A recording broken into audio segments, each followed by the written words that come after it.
युवान होता है उसको आप वो दे दो मोटरसाइकिल, उस पर 90-100 की स्पीड से ड्रुम ड्रुम करके पूरा शहर घूम करके आएगा। जबकि वो तो युवान है, उसको ज्यादा डर होना चाहिए, लेकिन वही उसके कोई पीछा वृद्ध बैठा रहता ना, वो कहेगा अरे धीरे चला बेटा, अरे गिर जाएंगे, अरे लग जाएगी।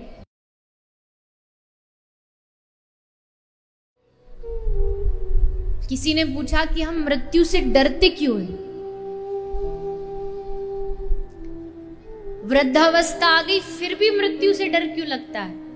और आप देख लेना कभी भी कंपैरिजन करके, जो जवान होगा वो मृत्यु से थोड़ा कम डरता है, जो वृद्ध हो गया जिसको पता है कि अब उसे मरना ही, वो मृत्यु से ज्यादा डरता है।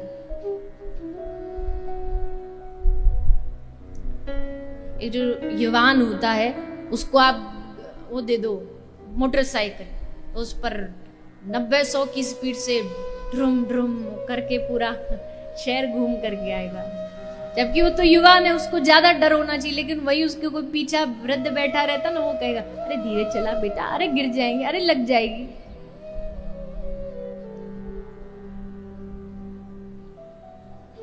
मृत्यु का डर है, इसके कई कारण हो सकते हैं। पहला कारण जो मुझे लगता है वो हो सकता है अज्ञात का डर। अज्ञात का डर मतलब ये नहीं पता है कि मृत्यु के बाद जाएंगे कहां, मृत्यु के बाद कहां जाएंगे ये नहीं पता, इसकी अज्ञानता है, इसलिए मृत्यु से डर लगता है। पता ही नहीं कि मृत्यु के बाद कहां जाना है, घर कहां है, अज्ञात का डर। एक थोड़ा सा जो मृत्यु का डर भय रहता है वो रहता है अकेलेपन का डर। मृत्यु के बाद जब जाएंगे तो अकेले जाना पड़े, कोई भी हमारी सामग्री साथ नहीं जाएगी, परिवार साथ नहीं जाएगा।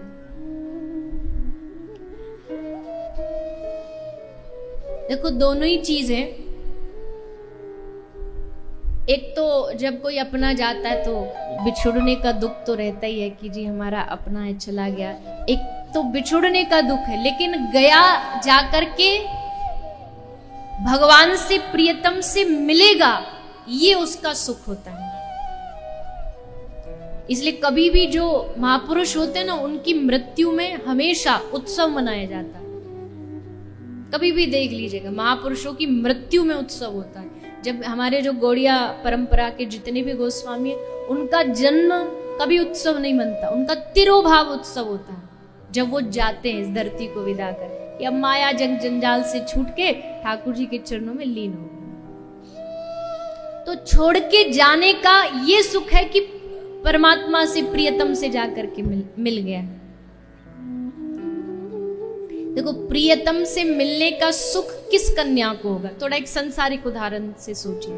प्रियतम से मिलने का सुख कौन सी कन्या को होगा? किसी की शादी हो रही है, ससुराल जाने वाली लड़की, तो उसी कन्या को सुख होगा ससुराल जाने का जिसने मायके में कुछ गड़बड़ झाला नहीं किया।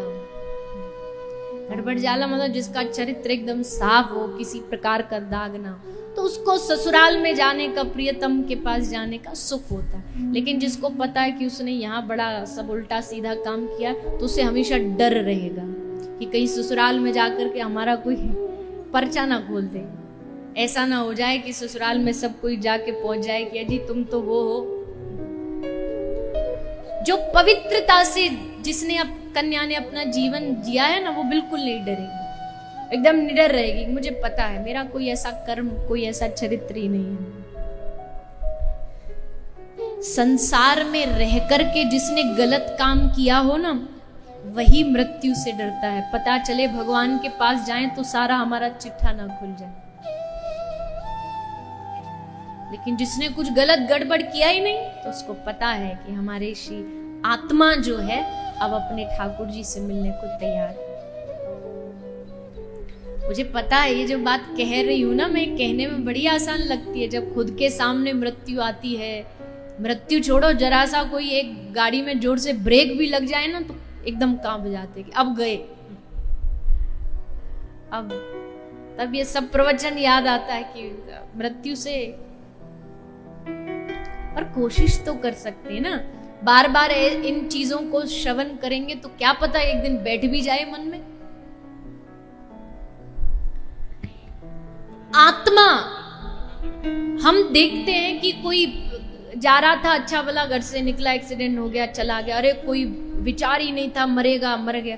लेकिन ये हमें लगता है, जबकि आत्मा खुद निर्णय करती है उसको कब कहां जाना है। ये आत्मा निर्णय करती है, शरीर निर्णय नहीं करता है। आत्मा निर्णय करती है कि उसको कब कहां जाना है, अब छोड़ के जाना। जैसे समाज में बहुत सारे वर्ग हैं, अलग अलग वर्ग हैं। किसी को हाई क्लास कहते हैं, एक को मिडिल क्लास कहते हैं, अलग अलग समाज के वर्ग हैं। एक समाज में समाज का वो भी वर्ग है जो बेचारा कपड़े सिल सिल करके उस पर थोड़ा दूसरा कपड़ा लगा के धागा बांध के उसको पहनता है। एक समाज का वो भी वर्ग है कि जरा सा एक कलर एक बार धुलने में थोड़ा कमीज का हल्का सा पेड़ हो गया तो दे दिया, ले जाओ इसको, अब हम नहीं पहनेंगे। अब ये कौन निर्णय करता है कि आपके कपड़े कब पुराने हुए? मान लीजिए कोई हाई स्टैंडर्ड का बड़ा आदमी है, वो एक प्रकार एक जोड़ी वस्त्र पहनेगा, एक जोड़ी वस्त्र पहन के उसको 2-4 बार पहन के अब उसे दे देगा, अपने नौकर को दे देगा। नौकर उसको 5-7 महीना पहनेगा और फिर जब वो अपने गांव जाएगा तो वो अपने किसी दोस्त को दे देगा, ले सेठ जी की कमीज शहर से लाया। अब वो जिसके पास कमीज आती है गांव वाले के पास, वो उस कमीज को देख के कहता, अच्छा इसका सेठ भी एकदम पागल है, इतनी बढ़िया कमीज फेंक दी। अब किसके लिए कपड़ा कब पुराना होता है ना, ये व्यक्ति खुद निर्णय करता है। ठीक उसी तरह ये शरीर कब पुराना हो गया और कब मुझे अब इसको बदल के दूसरी जगह जाना चाहिए, ये आत्मा निर्णय करती है। ये आत्मा निश्चित करती है कि अब ये शरीर बहुत जर्जर हो गया, पुराना हो गया, अब इसे छोड़ो, अब कहीं दूसरी जगह जाओ। और दूसरी जगह जाने का मतलब क्या है कि आत्मा का विकास होना है। एक माता अपने बच्चे से खूब प्यार करती है, उसको स्कूल भेजेगी, पढ़ाएगी, लिखाएगी, लेकिन जब उसको हायर स्टडीज करनी होती है, बड़े कॉलेज में जाना है, अच्छी पढ़ाई करनी है, तो जानते हुए भी कि माँ उससे दूर नहीं रह सकती, लेकिन जानते हुए भी कि इसकी भलाई है इसमें, इसलिए वो उसको पढ़ने के लिए बाहर भेज देती, अपने से दूर भेज देती। क्यों? क्योंकि उसे पता है इसमें इसकी भलाई है। दूर जाएगा, कुछ सीखेगा, अपने पैरों पे खड़ा होगा, पढ़ेगा, लिखेगा, तो इसमें इसकी भलाई, इसलिए माँ अपने सुख को एक साइड रख के बोलती है कि तू चला जा, तेरे अच्छे भविष्य के लिए। ठीक उसी तरह आत्मा के विकास के लिए अगर आत्मा इस शरीर से दूर भी जाना चाहती है तो दुखी ना हो, ये सोचे कि ये आत्मा अब दूसरी यात्रा पर निकल गई। ये बहुत समझने वाली बात है जो मैं आज ये विषय उठा रही, क्योंकि अक्सर मृत्यु एक ऐसा शब्द है जो हमारे भारतीय परंपरा में बोलना भी अशुभ माना जाता है। कोई घर में बच्चा बोल दे ना मरना, तो घर वाले बोले अरे शुभ शुभ बोल, अच्छा बोल कुछ, ये मरना वरने की बात मत कर। कोई बोल देता है वृद्ध कि अब तो हम बस कुछ ही दिन के मेहमान, तो हम बोलते अजी ऐसा मत कहो, अभी तो आप, हमें लगता है मृत्यु अशुभ है। कई लोग बोलते हैं भगवान ऐसी मृत्यु आ जाए कि बस सोते सोते प्राण निकल जाए। आप चाहते हैं ऐसी मृत्यु, सोते सोते प्राण निकल जाए? आप ये सोचिए, मृत्यु एक ऐसा काम है जो आप अपनी जीवन में लास्ट बार करने जा रहे हो। क्या वो लास्ट काम आप ऐसा करना चाहते हो कि सोते सोते प्राण निकल जाए? ये कोई अच्छी मृत्यु है, सोते सोते प्राण निकल जाए? ये कोई मृत्यु में मृत्यु नहीं। मृत्यु तब अच्छी है जब मृत्यु की पहले से तैयारी हो और सोते सोते नहीं, जागृत अवस्था में हमें याद हो, पीतांबरी कसी हो, मुखड़े पे एक हंसी हो, इसी का ध्यान करते करते करते तब प्राण तन से निकले। गोविंद नाम लेकर तब प्राण तन से निकले। अपने घर से 6-7 किलोमीटर 10 किलोमीटर भी दूर जाना होता है ना, तो हम तैयारी करते हैं, गाड़ी में पानी बोतल है, कहीं विदेश यात्रा करनी होती, आप सोच नहीं सकते ये जो हम कथा करने के लिए यात्रा जाते इसमें कितनी सारी पहले तो सामान जमाओ और फिर आओ, फिर उस सामान को रखो। इतना भारी ये काम होता है कि पूछो नहीं। मेरे लिए तो सबसे भारी काम है कि अब लाओ, अब उनको सब अलग अलग रखो, फिर 2 दिन बाद फिर कुछ और रखो, फिर कहीं और यात्रा पर चलो। पर करनी पड़ती है, क्या करे, कब क्या जरूरत पड़ जाए। दवाई भी रखो, क्या पता कुछ शरीर में कुछ हो जाए। वस्त्र रखो, पुस्तक रखो, भगवान के वस्त्र रखो, कितने सारी तैयारियां होती हैं। थोड़ी सी यात्रा पर, 1 महीना की यात्रा पर जाते हैं तो भी तैयारी करते हैं। तो सोचिए, मृत्यु तो हमारे जीवन की सबसे महत्वपूर्ण यात्रा है, उसकी तैयारी होनी चाहिए। ऐसे नहीं कि बस आए और भगवान प्राण निकल जाए। हाँ, ऐसा ना हो कि प्रभु शरीर जा ही नहीं रहा। कई लोग होते हैं उनके लिए अनुष्ठान करने पड़ते हैं कि कब ये शरीर त्यागे, क्योंकि कष्ट इतना पार है। वैसा ना हो, लेकिन ऐसा भी ना हो कि सोते सोते प्राण निकल जाए, पता ही नहीं चले मृत्यु हो गई।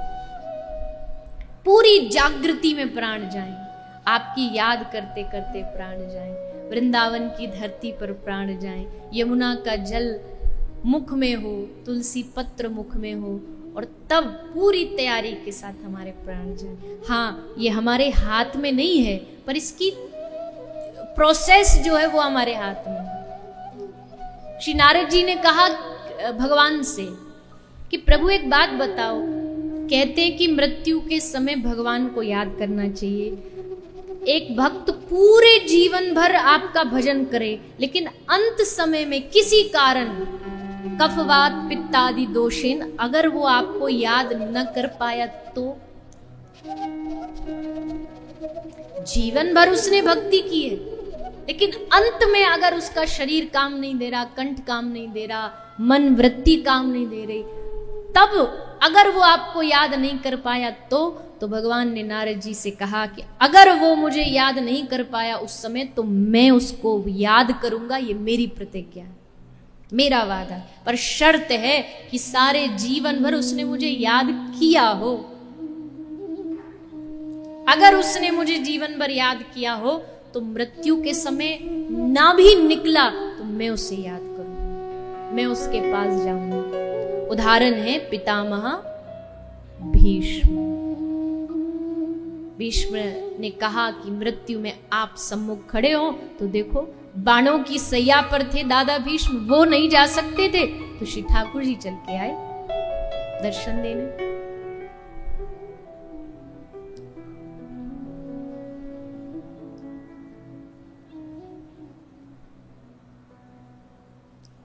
मृत्यु बुरी नहीं है, लेकिन हमेशा याद रखें कि ये एक विकास की यात्रा है जो आगे विकास की ओर जाती है। हाँ, जीवन में कर्म अच्छे करेंगे तो विकास की ओर जाएगी, और जीवन में कर्म अच्छे नहीं करेंगे तो विनाश की ओर जाएगी।